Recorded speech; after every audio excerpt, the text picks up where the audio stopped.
નમસ્તે વિદ્યાર્થી મિત્રો, સ્ટાન્ડર્ડ 9 ધોરણ 9 વિષય સંસ્કૃત અને યુનિટ નંબર 2 પુલસ્ય આચાર. વિદ્યાર્થી મિત્રો, આપણે યુનિટ નંબર 2 શરૂ કરીએ એ પહેલાં ગયા વિડીયોની અંદર યુનિટ નંબર 1 આપણે પૂરો કરી દીધો હતો, પણ એની અંદર એના સ્વાધ્યાયની વાત નથી કરી. તો આપણે એના સ્વાધ્યાયની વાત કરીએ વિદ્યાર્થી મિત્રો. પેજ નંબર 4 ઉપર તમે જોઈ શકો છો, તો એના સ્વાધ્યાય આપેલું છે. એ તમારે સ્વાધ્યાય લખવાનું રહેશે વિદ્યાર્થી મિત્રો. અને જો સ્વાધ્યાય ન લખો તો સ્વાધ્યાય પોથીની અંદર તમારે જે સ્વાધ્યાય આપેલું છે એ તમારે કરવાનું રહેશે. જો સ્વાધ્યાય લખો તો બરાબર, અને સ્વાધ્યાય ન લખો તો તમારી સ્વાધ્યાય પોથીની અંદર આપેલું છે એ સ્વાધ્યાય લખવાનું. ઓકે, જો સ્વાધ્યાય પોથી લાવ્યા હોય તો સ્વાધ્યાય પોથી પૂરવાની, અને સ્વાધ્યાય પોથી ના લાવ્યા હોય તો ચોપડાની અંદર જે આ યુનિટ પૂરો થાય છે, મતલબ પાઠ પૂરો થાય છે, એના પાછળ જે સ્વાધ્યાય આપેલું છે એ તમારે પૂરવાનું રહેશે. આ તમારું લેસન છે, બરાબર વિદ્યાર્થી મિત્રો. તો હવે આપણે યુનિટ નંબર 1ની જે એક્સરસાઇઝ, મતલબ કે જે સ્વાધ્યાય હતું એની આપણે વાત કરીએ. તો એક નંબર જે અહીંયા 2 નંબર જે આપેલું છે, અહમ રત્ન ધાતનમ ઇગ્ગે, બરાબર. તો એનું વચ્ચે ખાલી જગ્યા જે ઓપ્શન આપેલા જ છે સામે, અહીંયા સામે ઓપ્શન આપેલા જ છે. ઓપ્શન તમે જોઈ અને એ તમે પૂરી શકો છો વિદ્યાર્થી મિત્રો. તો એની અંદર અહમ અગ્નિનમ શું થાય? પહેલું આપેલું છે ને ઓપ્શન અગ્નિમ, તો એ આવે છે. અને બીજો છે ઇદમ અહમ, તો સત્યમ, બીજા નંબરનો ઓપ્શન જે છે. ત્રીજાની અંદર યોગીન ખાલી જગ્યા પશ્યંતી, તો યોગીન મનસા પશ્યંતી, છેલ્લો ઓપ્શન. અને ચોથા નંબરનું જે ખાલી જગ્યા જે છે સુરાસુર ગણા દેવસ્ય, ખાલી જગ્યા ન વિદુ, તો એની અંદર આવે છે અંતમ એટલે છેલ્લો ઓપ્શન.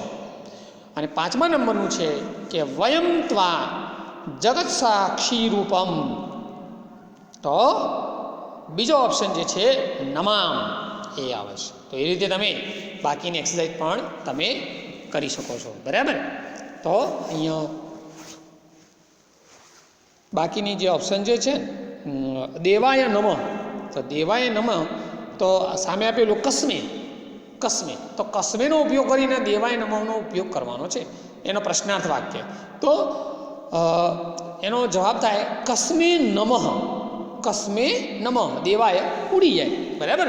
તો એ રીતની બધી ખાલી જગ્યાઓ જે છે એ ખાલી જગ્યાઓ પૂરતા રહેવાનું. દાખલા તરીકે નીચે પ્રશ્નો આપેલા છે ને એક્સરસાઇઝ નંબર 4ની અંદર, કે અગ્નિદેવની કઈ કઈ વિશેષતાઓ મંત્રમાં વર્ણવી છે. તો અગ્નિદેવની કઈ કઈ વિશેષતાઓ, કયા વિશેષણો આપ્યા છે અગ્નિદેવ માટે? તો અગ્નિદેવ યજ્ઞના પુરોહિત અને કુળગુરુ, બરાબર. એટલે કે યજમાનના અભિષ્ટ, કે કુળગુરુ એટલે એમના યજમાન જે છે, એમના જે કર્મ કરાવનાર ગોર જે છે, બ્રાહ્મણ, એ યજ્ઞ કરાવનાર બ્રાહ્મણ છે, બરાબર. અને દિવ્ય પ્રકાશથી તેજોમય દેવ છે, બરાબર, દિવ્ય પ્રકાશથી. અને હોમ હવન કરાવનાર છે, અને રત્નોને પણ ધારણ કરનાર. આ બધી વિશેષતાઓ એના માટે વાપરવામાં આવી છે, બરાબર. હવે વિદ્યાર્થી મિત્રો, આપણે જે બીજા નંબરનો જે યુનિટ જે છે એ આપણે શરૂ કરીએ. અને બીજા નંબરનો જે યુનિટ જે છે એની અંદર એનું નામ છે, તમે જોઈ શકો છો, કુલસ્ય આચાર, બરાબર. શું છે કે કુલસ્ય આચાર્ય એટલે કુળની પરંપરા. કુલસ્ય આચાર્ય એટલે કુળની પરંપરા. કુળની પરંપરા એટલે અહીંયા જુઓ તમે, સંસ્કૃત સાહિત્ય જે છે એ સંસ્કૃત સાહિત્યની અંદર પ્રાચીન કથાઓનું ઘણું બધું પ્રચલન જે છે એ પ્રાચીન કાળથી ચાલ્યું આવે છે, બરાબર. અને શ્રીરામ રઘુકુળની અંદર પણ, કે રઘુકુલ રીત સદા ચલી આવી, પ્રાણ જાય પર વચન ના જાય. તો કે રઘુકુળની એ રીત હતી કે પ્રાણ જાય તો ભલે જાય, પરંતુ વચન આપેલું કોઈને નિષ્ફળ જવું જોઈએ નહીં, બરાબર.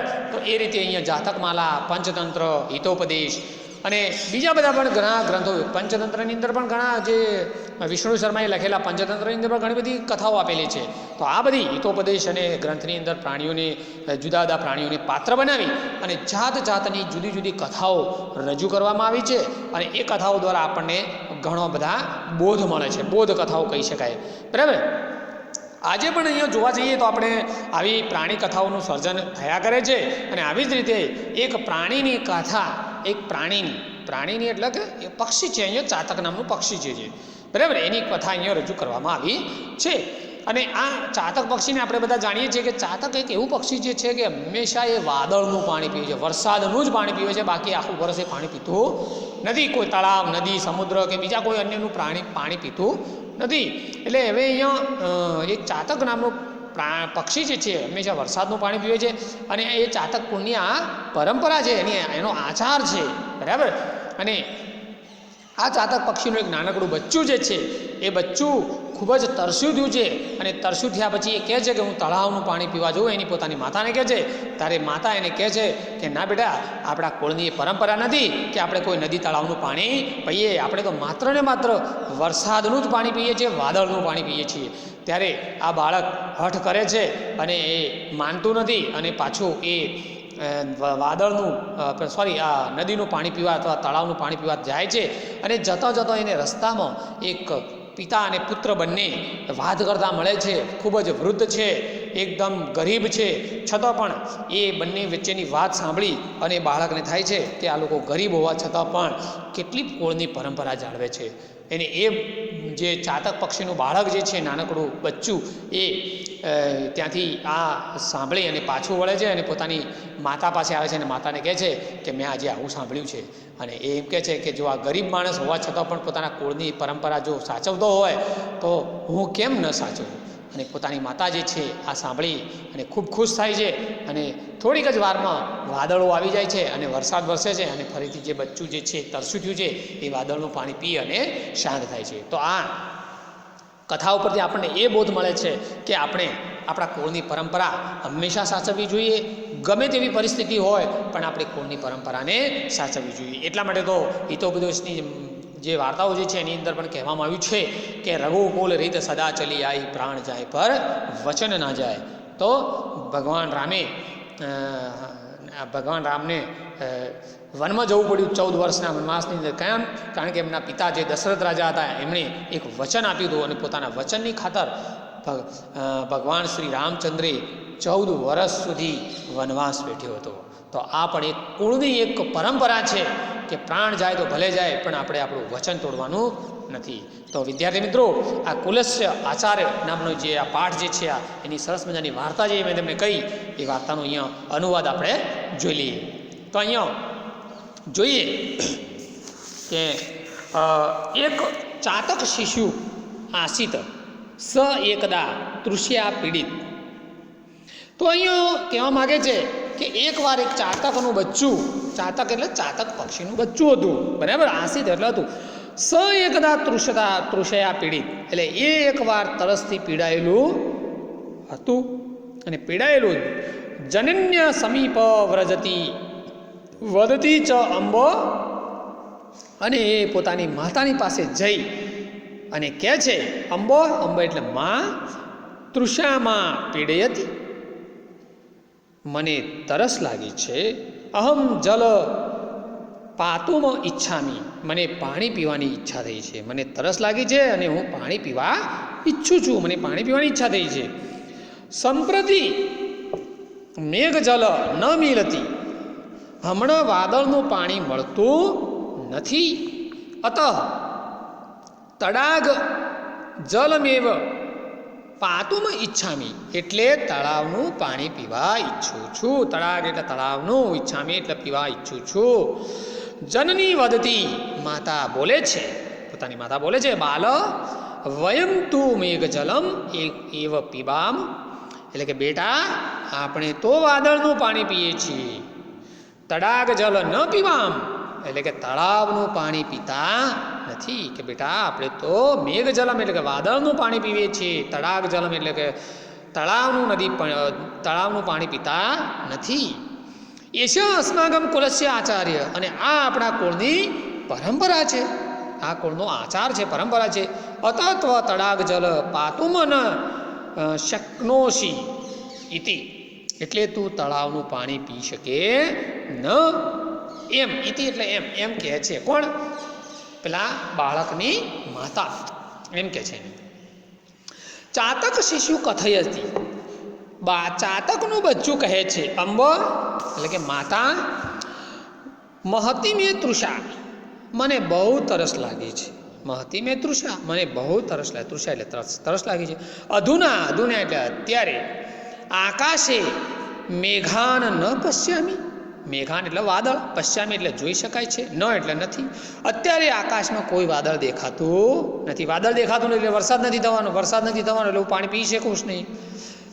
કદા મેઘ વર્ષતી કદા ચ અહમ મેઘ જલ પાતું શક્નોમી ઇતિ ન જાનામી, એટલે કે ક્યારે વાદળ વરસશે અને કદા એટલે કે ક્યારે અહમ મેઘ જલ હું વાદળનું પાણી શક્નોમી પી શકીશ, ઇતિ ન જાનામી એ હું જાણતો નથી. હવે ક્યારે વાદળ આવશે અને ક્યારે હું પાણી પીશ એ મને દેખાતું નથી. અત તૃષિતા પીડિતો અહમ તડાગ જલ પાતું ગચ્છામી, આથી તરસથી પીડાયેલું હું તળાવનું પાણી પીવા જાઉં છું અને મને બહુ તરસ લાગી છે. હવે તરસથી પીડાઉં છું, મને અત્યારે રહેવાતું નથી એટલે હું હવે તળાવનું પાણી પીવા જાઉં છું. જનની પુરપી ચાતક શિશુ બોધયતી, પુનરપી એટલે ફરીથી, જનની એટલે માતા, માતા ફરીથી, ચાતક શિશુ એટલે ચાતકના બચ્ચાને બોધયતી એટલે કે સમજાવે છે. બાલ બેટા, ન અયમ અસ્માકમ કુલાચાર, આ આપણા કુળની પરંપરાની રીતિ નથી, આપણા કુળની પરંપરાની રીતિ નથી. કુલાચાર સદૈવ રક્ષતી, કુળની રીતિ તો હંમેશા જાળવવી જોઈએ. આપણે એની આ કુળની જે રીત જે છે એ ક્યારેય તોડી ન શકાય, એને જાળવવી જોઈએ. અત ત્વમ તડાગ જલ પાતું ન હસી, આથી તું તળાવનું પાણી પી શકે નહીં, આથી તું તળાવનું પાણી પી શકે નહીં. તૃષાયા સહનમ કૃત્વા મેઘજલ પ્રતિક્ષા કૃતુમ અહર્ષિ ત્વમ, તરસ સહન ન કરીને તારે વાદળની રાહ જોવી જોઈએ. તરસ સહન કરીને પણ તારે વાદળની મેઘસ્ય પ્રતીક્ષા એટલે કે વાદળની પ્રતીક્ષા એટલે કે રાહ જોવી જોઈએ. કર્તતુમ અહત્વમ, અને ગમે તેમ કરીને એને સહન કરી અને વાદળની તારે રાહ જોવી જોઈએ. જનન્ય કથનમ અશ્રુત્વા ચાતક શિશુ, માતાનું કહેવું સાંભળ્યા પછી, અશ્રુત્વ એટલે સાંભળીને, ચાતક શિશુ એટલે ચાતકનું બચ્ચું, માતાનું કહેવું સાંભળીને ચાતકનું બચ્ચું તડાગ જલ પાતું તડાગ ગંતુ નિર્ગચ્છતી, એટલે કે ચાતકનું બચ્ચું એટલે કે માતાનું કહેવું સાંભળ્યા વિના ચાતકનું બચ્ચું, ચાતક બાળ જે હતું એ તળાવનું પાણી પીવા માટે જવા નિર્ગચ્છતી એટલે કે જવા માટે નીકળે છે. માર્ગે પરિશ્રાંત સ, થાકા રસ્તામાં જતો જતો રસ્તામાં થાકે છે, પરિશ્રાંત એટલે કે થાકે છે. સ એટલે કે તે, યદા એટલે કે જ્યારે, તે જ્યારે રસ્તામાં થાકેલું, તે જ્યારે એકસ્ય કૃષકસ્ય એટલે કે એક ખેડૂતના ગૃહસ્ય એટલે કે ઘરની સમીપે એટલે નજીક, જ્યારે તે રસ્તામાં થાકેલો, જ્યારે તે એક ખેડૂતના ઘરની પાસે ઊભું રહે છે, તિષ્ઠતી એટલે ઊભું રહે છે, તદા ત્યાં, તદા એટલે ત્યાં, ત્યારે તાત પુત્રયો એટલે કે બાપ દીકરાની, તાત એટલે પિતા ને પુત્ર એટલે પુત્ર, તાત એટલે પિતા ને પુત્ર એટલે પુત્ર એટલે કે પિતા અને પુત્રની વાર્તાલાપ શૃણોતી એટલે કે વાર્તાલાપ સાંભળે છે. પિતા પુત્રનો એ વાર્તાલાપ સાંભળે છે. શું કહે છે? કૃષક વૃદ્ધ મરણાસંતિ, ખેડૂત ઘરડો અને મરણ પથારીએ પડેલો હતો. કૃષક વૃદ્ધ એટલે કે કૃષક એટલે ખેડૂત, વૃદ્ધ એટલે વૃદ્ધ હતો અને મરણાસંત એટલે મરણાસન્ન એટલે કે મરણ પથારીએ આસિત પડેલો હતો. તસ્ય સમીપે સ્થિત તેની બાજુમાં ઊભો રહેલો, તસ્ય પુત્ર તેનો પુત્ર, તસ્મે કૃષાકાય કથયતી તે ખેડૂતને તે કહેજે, તેનો પુત્ર તે ખેડૂતને કહેજે. તાત એટલે કે પિતા, અદ્ય માર્ગે મયા ધન સુત્ય પ્રાપ્ત, આજે માર્ગમાં, અધ માર્ગે એટલે કે આજે, માર્ગે એટલે માર્ગમાં, રસ્તામાં, મમ મયા એટલે મને, મયા એટલે મને, ધન સુત્ય એટલે કે ધનથી ભરેલી, પૈસાથી ભરેલી થેલી પ્રાપ્ત મળી હતી. મને માર્ગમાં, રસ્તામાં ધનથી ભરેલી, પૈસાથી ભરેલી થેલી મળી હતી. તસ્ય દર્શનાદ આનંદ જાત, અને તે જોઈને મને ખૂબ જ આનંદ થયો. દર્શનાદ એટલે જોઈને, આનંદ એટલે આનંદ, જાત એટલે થયો, તેને એટલે તેને. તે જોઈને મને ખૂબ જ ખુશી થઈ, ખૂબ જ આનંદ થયો. તેન મદીયમ દારિદ્ર્યમ નષ્ટ ભવિષ્યતિ ઇતિ વિચાર્ય. એટલે કે તેનાથી મદીન એટલે મારી દારિદ્ર્ય એટલે ગરીબાઈ નષ્ટ ભવિષ્યતિ દૂર થશે, તેનાથી મારી ગરીબાઈ દૂર થશે. આ ધન મળ્યું છે, ધનથી મારી ગરીબાઈ દૂર થશે. ઇતિ વિચાર્ય, એમ વિચારીને ધન સૂત્ર ગ્રહણાય અહમ હસ્ત પ્રસારયમ, અને એમ સાંભળી અને મેં મારો હાથ લંબાવ્યો. પણ મેં જ્યારે મારો હાથ લંબાવ્યો શેના માટે? આ લેવા માટે. ત્યારે મેં મારો હાથ લંબાવ્યો, ત્યારે મને તત અહમ, ત્યારે મને તમ એટલે કે તમારો ધન સુતસ્ય તત્રેવ અત્યજનમ, ત્યારે મને તમારો ઉપદેશ સંભળાયો. પિતાજી, જ્યારે મેં આ ધન લેવા માટે મારો હાથ લંબાવ્યો ત્યારે મને તમારો ઉપદેશ સંભળાયો. હવે વિદ્યાર્થી મિત્રો, બાકીનું નેક્સ્ટ પેજ ઉપર જોઈશું. ઓકે, આ વિડીયોને આપણે આટલા સુધી પૂરું કરીએ. Thank you.